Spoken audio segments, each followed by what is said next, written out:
Hi everyone, welcome back. कैसे हैं आप? कमेंट करके ज़रूर बताइएगा। तो आज के वीडियो में मैं आपके साथ अपना पूरा क्लीनिंग कुकिंग रूटीन शेयर करूंगी और साथ में फ़िटनेस वाला भी। तो अभी मैं निकल रही हूँ वॉक के लिए और अभी बज रहे हैं 6:15। तो 6:15 पर मैं वॉक के लिए जैसे आजकल निकल जाती हूँ और उसके बाद 6:35 तक वापस आ जाती हूँ, क्योंकि मैं बहुत ज़्यादा मॉर्निंग में वॉक नहीं करती हूँ, सिर्फ ऐसे ही कि बाहर अच्छी सी फ्रेश हवा मॉर्निंग वाली मिल जाए। तो बस उसी के लिए ही सुबह सुबह अच्छा लगता है जाना। ठंडी ठंडी हवा भी चल रही होती है इस वक्त, और 7 बजे जब 7 बज जाते हैं ना, तब तो बहुत गर्मी हो जाती है। तो बस मैंने लगाए अपने हेडफोन और मैं अभी निकल रही हूँ। और फिर जब वॉक पर से आती हूँ, उसके बाद फिर सबसे पहला जो मेरा काम होता है वो होता है प्लांट्स में पानी डालना। आजकल इतनी ज़्यादा गर्मी है कि हवा चल रही है गरम, बिल्कुल लू, तो पौधों को 2 बार पानी चाहिए होता है। तो मॉर्निंग में एक बार डाल देती हूँ और फिर शाम को भी डालती हूँ। तो जब तक हाउस हेल्पर आएगी तब तक क्या होता है, जो मैंने पानी डाला वो सारा का सारा सूख जाता है और वो आराम से झाड़ू और पोछा कर सकेगी। इसलिए जल्दी जल्दी सुबह सुबह ये वाला काम भी मैं निपटा देती हूँ। ऊपर से ज़्यादा देर तक अगर इनमें पानी नहीं रहेगा तो ये थोड़ा सा सूखे सूखे होकर मुरझा भी जाएंगे। तो इसके बाद फिर मैं अपना, जैसे आज मुझे हेयर वॉश करने हैं, तो ये आजकल मेरे पास ये मामा अर्थ का अनियन हेयर ऑयल बूस्टर है मेरे पास, और ये बहुत ही ज़्यादा अच्छा है। ये हेयर फॉल को कंट्रोल करता है, ये आपके बालों को हेल्दियर बनाएगा, थिकर बनाएगा, और वॉल्यूम भी काफ़ी अच्छा हो जाएगा बालों का। काफ़ी लाइट वेट है ये, और नॉन स्टिकी है और फ्रेग्रेंस फ्री भी है। तो इसको यूज़ कैसे करना है, इस तरीके का इसमें एक ड्रॉपर भी आता है, तो इससे आप आराम से ड्रॉप को काउंट कर सकते हैं। कोई भी हेयर ऑयल ले लीजिए, मैंने यहाँ पे कोकोनट ऑयल लिया है, और इसके अंदर 6 से 7 ड्रॉप्स इस बूस्टर की मिक्स कर देनी है। अच्छे से इसे मिक्स करने के बाद फिर अपने बालों में, अपनी स्कैल्प में इसे लगा लेना है। अगर आप रात में लगा रहे हैं तो फिर मतलब पूरी रात इसे लगा लीजिए, अगले दिन अपना हेयर वॉश कर लीजिए। अगर दिन में लगा रहे हैं तो कम से कम 1 घंटा तो अपने बालों में लगाइए, और फिर इसके बाद किसी भी सल्फेट फ्री शैम्पू से अपने बालों को वॉश कर लीजिए। बहुत अच्छे हो जाते हैं बाल सच में, और मैंने इसे यूज़ किया है, काफ़ी टाइम से यूज़ कर रही हूँ, मुझे तो अपने बाल बहुत अच्छे लग रहे हैं। और मेरे पास कई बार कमेंट भी आता है, आप अपने बालों का ख्याल कैसे रखते हो, हेयर केयर रूटीन अपना शेयर कीजिए। तो ये बूस्टर मैं यूज़ कर रही हूँ आजकल, सच में बहुत ही काम का है। आपको भी मंगाने हैं, इसके लिंक आपको डिस्क्रिप्शन बॉक्स में मिल जाएंगे। आपको तो पता ही है, मामा अर्थ जो ब्रांड है वो प्लास्टिक पॉजिटिव ब्रांड है। इनके किसी भी प्रोडक्ट में कोई भी हार्मफुल केमिकल नहीं होता है। और अगर आप यूज़ करेंगे मामा अर्थ की साइट पर जाके कोड रजनी 2022, तो आपको 20% तक का ऑफ मिल जाएगा। आपको ये मिलेगा कहाँ पे? मामा अर्थ पे मिलेगा, अमेजॉन, नायका और पर्पल पे मिलेगा। आजकल मामा अर्थ ने एक ऐप भी लॉन्च की है, अगर आप उसको अपने फ़ोन पे इंस्टॉल कर लेंगे तो आपको अच्छा खासा डिस्काउंट भी मिल जाएगा। तो सभी लिंक आपको डिस्क्रिप्शन बॉक्स में मिल जाएंगे, आप जाकर चेक कर लीजिएगा। इसके बाद अपने घर के क्लीनिंग वाले काम करती हूँ। सबसे पहले तो मैं अपने जितने भी घर के बेड हैं इनको अच्छे से झाड़ती हूँ। जब तक डेली बेडशीट को अच्छे से क्लीन ना किया जाए नींद नहीं आती है। और बिल्कुल कितना भी कर लो, लेकिन फिर भी चाहे आप कितनी भी सफाई से रह रहे हो और अच्छे से पैरों को झाड़ कर आप अपने बेड पर चढ़ रहे हो, पर फिर भी आसपास हवा तो चलती है। आजकल तो लू भी काफ़ी है, इसकी वजह से बेड पर धूल आ ही जाती है और छोटी मोटी सलवटें भी आ जाती हैं।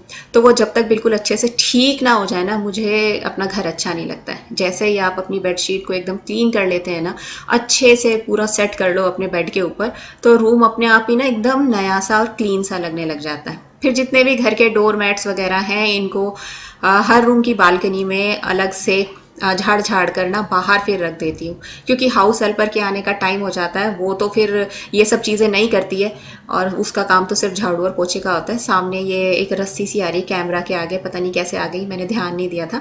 तो बस ये इस तरीके से झाड़ झाड़ के बालकनी में एक साइड को रख देती हूँ, ताकि उसे झाड़ू पोछा लगाने में कोई भी दिक्कत ना हो, और जितना भी डस्ट वगैरह है इन डोर मैट्स की वो हट जाए। वैसे तो मंथली मैं सभी डोर मैट्स को अच्छे से वॉश करती हूँ, क्योंकि इनमें काफ़ी धूल इकट्ठा हो जाती है। और फिर अपना सोफ़ा, ये भी डेली ही मैं क्लीन करती हूँ। तो ये ब्रश काफ़ी काम आता है, क्योंकि छोटे छोटे बाल वगैरह जब हम इस पर बैठते हैं तो हल्के फुल्का बाल जो होते हैं वो आ जाते हैं, और साथ में डस्ट वगैरह भी काफ़ी आ जाती है। बच्चे बैठ के कुछ खा रहे हैं या हम भी कुछ खा रहे हैं, तो छोटा मोटा कुछ ना कुछ तो सोफ़ा पे गिर ही जाता है। और मैंने आपको बताया ये कि चींटी की यहाँ बहुत ज़्यादा प्रॉब्लम है, तो अगर छोटा मोटा कुछ गिर जाए ना, अगर चाहे सोफ़ा पे गिरे या टेबल पे गिरे, तो हर जगह चींटियाँ आ जाती हैं। तो इस चीज़ का बहुत ध्यान रखना पड़ता है। तो मैं ब्रश से रोज़ ही सोफ़े को अच्छे से क्लीन कर देती हूँ और बिल्कुल धूल अच्छे से साफ़ हो जाती है। आपको वैक्यूम क्लीनर की भी ज़रूरत नहीं, इतने अच्छे से सारा काम हो जाता है और सोफ़ा भी एकदम नया सा लगने लग जाता है। बस ये इस तरीके से केयर करती हूँ अपने सोफ़ा की भी।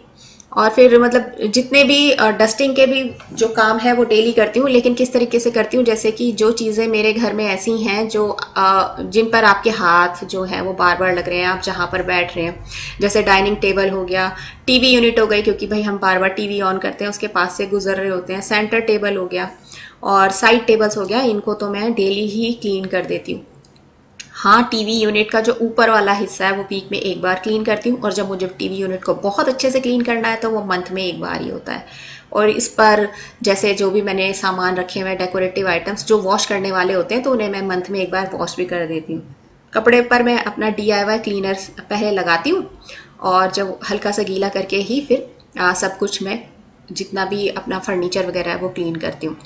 तो ये इस तरीके से ठीक रहता है। हल्का सा कपड़े पे लगा लीजिए, हल्का सा गीला जब हो जाता है ना, और इससे फिर अपने टेबल वगैरह को साफ कर दीजिए। और इस पर जो सामान रखा हुआ होता है उसको भी डेली का डेली इसी तरीके से साफ करती हूँ, क्योंकि भाई जब डस्ट आपकी टेबल पे आ रही है तो जो रखा हुआ सामान है इस पर भी आएगी। तो एक बार इस पर भी कपड़ा मार दीजिए, फटाफट हो जाता है, कोई ज़्यादा टाइम लगता नहीं है। तो डस्टिंग वगैरह करने में, पूरे घर की बेड वगैरह झाड़ने में हो जाता है मुझे 45 मिनट्स के अराउंड तो लग ही जाते हैं। कभी कभी कम भी लगते हैं। कभी मैं एक्स्ट्रा कुछ कर लेती हूँ, मुझे कुछ दिख रहा होता है तो थोड़ा ज़्यादा लग जाता है। टेबल पे जो सामान रखा हुआ है, जैसे मैंने वो प्लांट रखा हुआ है, उसको मैं साफ़ करती हूँ हर हफ्ते, मतलब उसका पानी बदलती हूँ, उस पॉट को अच्छे से साफ़ करती हूँ, ग्लास वाला जो पॉट है, वरना उसमें ना पानी के भी थोड़े से निशान हो जाते हैं, ग्लास है तो वो ख़राब भी हो सकता है। और बस ये जो अपनी डाइनिंग टेबल है इसको डेली ही क्लीन करती हूँ, और अच्छे से जो मैंने उसको कवर किया हुआ है, अगर वो कभी गंदा हो गया, जैसे उस पर खाना वगैरह गिर जाता है, तो तभी चेंज करती हूँ। और वैसे हफ्ते में एक बार तो करती ही करती हूँ। अच्छे से इसको भी झाड़ कर फिर दोबारा डाल देती हूँ। और ये जो टेबल कवर है ना, मेरा एक पर्दा था जो छोटा हो गया था, तो इसको मैंने कट करके डाइनिंग टेबल कवर बना दिया है। देख लीजिए कितना अच्छा लग रहा है ये। तो ये सब काम भी मैं करती रहती हूँ। डस्टिंग वगैरह ना करो ना और वैसे ही सफाई कर दो तो घर बिल्कुल साफ नहीं लगता है। और फिर इसके बाद बस फिर मैं नहाने जाने वाली होती हूँ, तो बाथरूम में की भी थोड़ी बहुत क्लीनिंग करनी होती है। तो उसमें मैं अपना पॉट जो होता है वो क्लीन करती हूँ, मिरर क्लीन करती हूँ, और साथ में जो वॉश बेसिन है इसको भी अच्छे से क्लीन करती हूँ, और उसके बाद तुरंत नहाने घुस जाती हूँ। फिर मैं बाहर बिल्कुल नहीं निकलती हूँ, क्योंकि तब मुझे क्लीनिंग के बाद बिल्कुल भी अच्छा नहीं लगता है कि मैं इस तरीके की टॉयलेट वगैरह की क्लीनिंग के बाद कि मैं फिर बाहर निकलूँ। फटाफट फिर मैं नहा लेती हूँ, पूजा कर लेती हूँ, और इसके बाद फिर आ गई हूँ ब्रेकफास्ट बनाने के लिए। तो उसी की तैयारी कर रही हूँ। आज मुझे जो वर्मी सैली होती है, ये सूजी की है, मैदे वाली नहीं है, तो ये वाली मैं आज बनाने वाली हूँ। तो इसकी भी रेसिपी आपके साथ शेयर कर देती हूँ। अच्छी हेल्दी है ये भी, वेट लॉस के लिए काफ़ी अच्छी है। तो इसके अंदर मैंने मस्टर्ड ऑयल लिया है, और इसके अंदर मैंने डाला था थोड़े से सरसों के दाने, थोड़ा सा कड़ी पत्ता और चॉप्ड अनियन मस्टर्ड ऑयल के अंदर। जब मस्टर्ड ऑयल अच्छे से गर्म हो गया था, इसके थोड़ी देर तक चलाना। काफ़ी अच्छा लगता है, काफ़ी टेस्टी लगता है। इसमें जितनी चाहें आप सब्जियां ऐड कर सकते हैं। और मैं वैसे तो ना चॉपर में चॉप करके ही सब्जियां डालती हूँ, लेकिन आज क्या किया, मेरा थोड़ा सा मन किया कि मैं थोड़ी सी ना अच्छी अच्छी से क्यूब्स में कट कट करके सब्जियां डालूं। तो आज ही तविशी को बिल्कुल पसंद नहीं आया, और उसने कहा कि मम्मा ये सब्जियां इतनी सारी क्यों डाल दी। तो अगर आपके बच्चे भी नहीं खाते ना सब्जियां, तो आप भी बिल्कुल ना चॉपर में चॉप करके डालें, ताकि उन्हें दिखाई ना दे। बस फिर ये प्याज भुन गया था, तो इसके अंदर मैंने लाल कश्मीरी लाल मिर्च पाउडर डाला और हल्दी पाउडर डाला, उसे भून लिया। फिर इसके अंदर एक हरी मिर्ची और टमाटर जो है वो चॉप्ड करके डाला, इसको अच्छे से भून लूँगी। फिर इसके बाद इसके अंदर जो सब्जियां मैंने काटी हैं, सब्जी में मैंने डाला है, एक कैप्सिकम है, गाजर है, बीन्स हैं, तो ये डाली है। बीन्स तो मैंने अच्छी खासी इसमें भर के डाली है। बस वही एक ही गलती ये कर दी मैंने, छोटा छोटा चॉप करके डाला। अगर मैं चॉपर में करती ना तो तविशी को पता ना चलता, और वो बहुत खुश होकर खाती। बच्चों को छिपा के सब्जियां खिलानी पड़ती हैं, बच्चे ऐसे पसंद नहीं करते हैं। फिर इसमें मैंने डाला गरम मसाला, थोड़ी देर सब्जियों को भून लिया। इसके अंदर फिर मैंने वो वर्मी सैली जो है सूजी वाली, बॉम्बिनो की है शायद, बैम्बिनो की तो वो मैंने इसमें डाल दी। अपने हिसाब से आपको जितना डालना है, जितना क्वांटिटी आपके घर के मेंबर्स के हिसाब से आप घटा बढ़ा सकते हैं, वो इसमें डाली। थोड़ी देर तक, 1 मिनट तक इस तरीके से इसे भून लेना है, ताकि वर्मी सैली जो है आपस में चिपके नहीं, या फिर ये जवें आपस में चिपके नहीं। और फिर इसमें इतना पानी डालना है कि बस ये डूब जाए, उससे ज़्यादा नहीं, बहुत ज़्यादा पानी नहीं भरना है। आप देख सकते हैं मैंने कितना डाला है, बस हल्की सी एक लेयर आई है पानी की ऊपर, और फिर इसमें नमक डालकर इसे ढक कर सिर्फ एक सीटी देनी है। और फिर जब ये बिल्कुल ठंडा हो जाए, मतलब कुकर की जो सीटी है, जो प्रेशर है कुकर का, वो पूरा अच्छे से जब निकल जाए तो इसको ओपन करना है। बहुत अच्छे से और खिले खिले बनते हैं और बहुत जल्दी बन जाते हैं।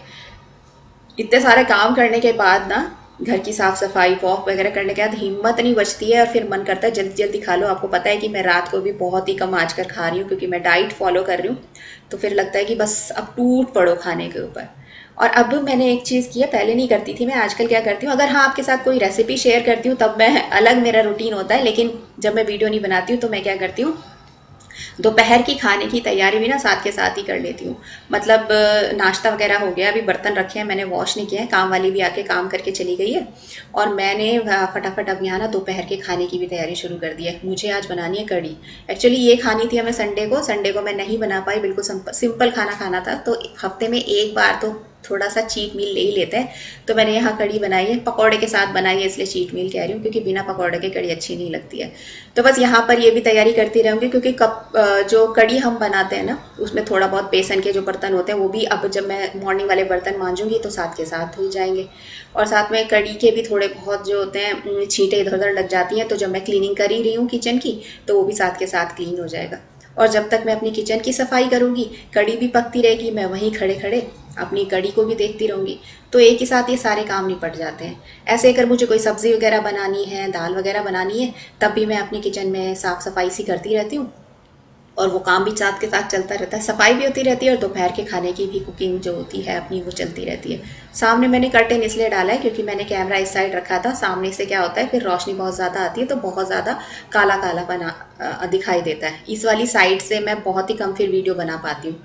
तो मुझे एक मेरी व्यूवर है, उन्होंने मुझे ये सलाह दी थी कि आप सामने कोई पर्दा या चादर वगैरह डाल लिया करो, तो उससे क्या होगा कि आप आराम से शूट कर सकोगे। तो अभी मेरी कड़ी पकती जा रही है, ये सब काम करने में लग ही जाता है, टाइम हो ही जाता है, आधा घंटा तो कम से कम लग ही जाता है, क्लीनिंग वगैरह करने में आधा घंटा या 45 मिनट्स के अराउंड हो ही जाते हैं। तो कड़ी भी हो गई मेरी, और यहाँ पर मेरी किचन की जो है वो क्लीनिंग भी हो गई है। मैं काउंटर टॉप पे पहले टॉवल रखा करती थी, लेकिन अब मैंने रखना बंद कर दिया है बास्केट के नीचे। मैं तो ऐसे ही बस पानी जब इकट्ठा होता है धीरे धीरे से सिंक में डाल देती हूँ पानी, या वाइपर से। और यहाँ देखिए मैंने कढ़ी जो है बनके बना दी थी, और यहाँ पे पकोड़े वगैरह मैं आपके साथ नहीं शेयर किया कि मैं बना रही हूँ। तो ये देख लीजिए, ये इस तरीके से बनके तैयार हुई है। जब हम खाएंगे तो इस पर घी का और लाल मिर्ची पाउडर का तड़का मैं बाद में डालूंगी। अभी तो टाइम है खाने में, क्योंकि 10:30 तक मेरा ये सारा काम ख़त्म हो चुका होता है। और फिर चावल भी मैंने साइड में रख दिए हैं, जब मुझे बनाने होंगे 1 से 2 के बीच बनाने होते हैं, 12:30 भिगो के रखूँगी, 1 बजे बनाने के लिए रख दूँगी। और साथ ही साथ मैंने मशीन भी लगा रखी थी, सुबह जैसे ही नहाई थी मैंने मशीन भी लगा दी थी, तो कपड़े भी धुल गए हैं अब, और ये भी अब मैं सूखने के लिए डाल दूँगी। तो मतलब 10:30 तक मैं बिल्कुल फ्री हो जाती हूँ। इसके बाद फिर मेरे अपने टाइम होते हैं, आराम तो नहीं करती हूँ, कुछ ना कुछ अपना DIY या फिर मैं कोई वेब सीरीज़ या फिर कुछ भी अपने दोस्तों से बात करने का जो भी मुझे करना होता है वो मैं कर लेती हूँ। तो यही था मेरा आज का रूटीन, किस तरीके से मैं फटाफट अपना काम निपटाती हूँ, अपनी फिटनेस का भी ध्यान रखती हूँ। अगर पसंद आए तो लाइक करना, अपने दोस्तों के साथ शेयर करना। मिलूंगी आपको जल्दी नेक्स्ट वीडियो में, तब तक के लिए बाय।